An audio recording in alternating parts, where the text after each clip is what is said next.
Mogul Motivation, empowering and inspiring entrepreneurs and dream chasers worldwide, 1 week at a time. Presented by True Stories Media. And I'm your host, Antoine Twiz Taylor. On July 26, 2017, I recorded a Mogul Motivation episode titled The Money Issue. And in that episode, I talked about how money is a taboo subject in this world. And I talked about a lot of different things. I talked about how that scripture is often misquoted. They say money is the root of all evil, but that's incorrect. It's the love of money that is the root of all evil. I talked about how it's not a crime to want money, especially if you grew up in poverty, especially if you grew up poor. It's not a crime to want money. It's not a crime to want to live good, to have millions of dollars, to have billions of dollars, right? It's not a crime to desire that. But we do live in a world where money is still scarce. In America alone is over 650 billionaires, but out of that 650, only 7 are black. The wealth gap is huge. It continues to increase. It gets bigger and bigger every month, every quarter, every year that goes by. Even in this pandemic, billionaires continue to get richer while the poor continue to get poorer. July 26, 2017, The Money Issue. You should go listen to that episode whenever you get a chance. I don't remember what number it was, but that was the date, July 26, 2017. And from that date to now, to 2021, I personally have grown and evolved a lot as an entrepreneur, as a thinker, as a person. And without growth and without evolution, you would never succeed as an entrepreneur. You always have to continue to grow and develop and see things more clear and in a different angle than what you used to in the past. And with that being said, on that episode, The Money Issue, I stand by everything I said in that episode. It was about 11 minutes. Everything I said, I stand by it because it's true. But there are 2 major points that I failed to mention in that episode that I'm going to address on this episode. The first point is, it's not a crime to want $1 billion, but no one on this earth needs $1 billion. There is no one in this world that needs $1 billion. You don't even have to have $1 billion in your bank account to understand how vast and huge and obscene $1 billion really is. No one on this earth needs $1 billion, ladies and gentlemen. And generational wealth, the second point that I failed to mention in that episode, generational wealth is not a crime either. You should want generational wealth for yourself, for your family. But with that, you should also want community security.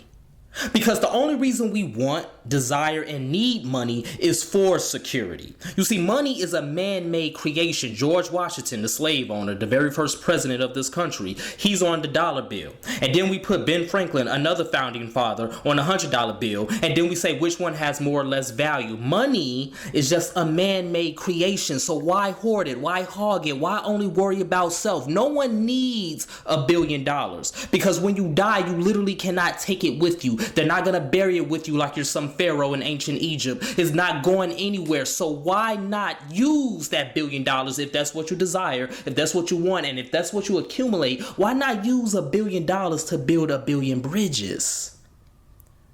You see, you had to struggle and claw to fight to get across those troubled waters. You almost drowned in debt. You were almost washed away with grief and anxiety and worry and all of these negative things. Yet and still, you made it across those troubled waters. You got your business rolling. You accomplished your goals. You made it to your dream job. And you built a bridge with sweat equity with the help of others. Remember, no one is self-made. And you got across those troubled waters. And now that you're across those troubled waters, now that you made it across and over debt, now that you made it across that anxiety of worrying how your next bill was going to get paid or how your next meal was going to be provided, why not build a bridge for somebody else? How dare you get to the other side and not do the same for others? You comfortable, you chilling now, you good, you secure. But so many others are not secure. That community security. You got generational wealth, but the community ain't secure anymore. And if your thought is, well, I did it, why you can't do it? Well, what if Harriet Tubman said the same thing? Harriet Tubman got free.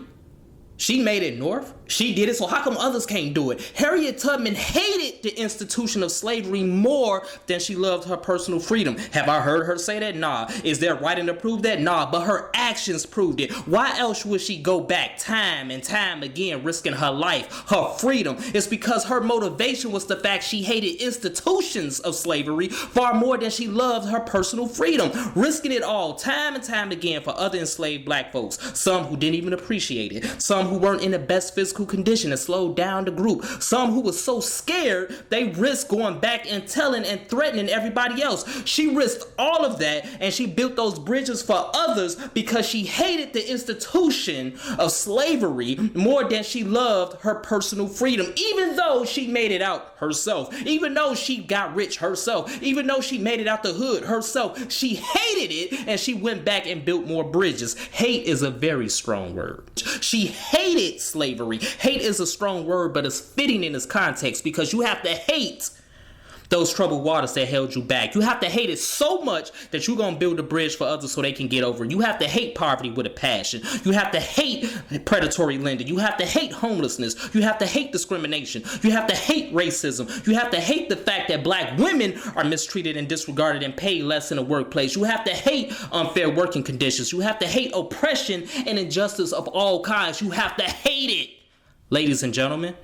Because all of that and more is what caused those troubled waters that held you back, that prevented you from reaching your goals. And now that you reach your goals, or that you're close to reaching your goals, you have to build bridges for others. For every 1,000 you make, build 1,000 bridges. For every 1,000,000 you make, build 1,000,000 bridges. For every 1,000,000,000 you make, build 1,000,000,000 bridges.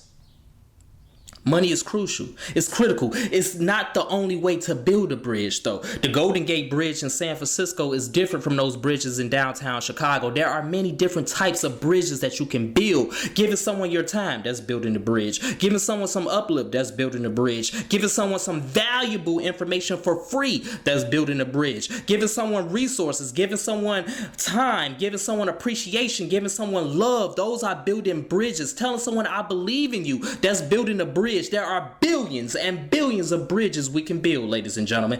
Be a bridge builder. That was one of my favorite poems when I pledged Omega Psi Phi. Be a bridge builder. And go back and help others get across those troubled waters. Do not burn bridges. Do not cross those troubled waters, never to look back. Because generational wealth can be a double-edged sword. It can be a sword to cut through oppression and injustice.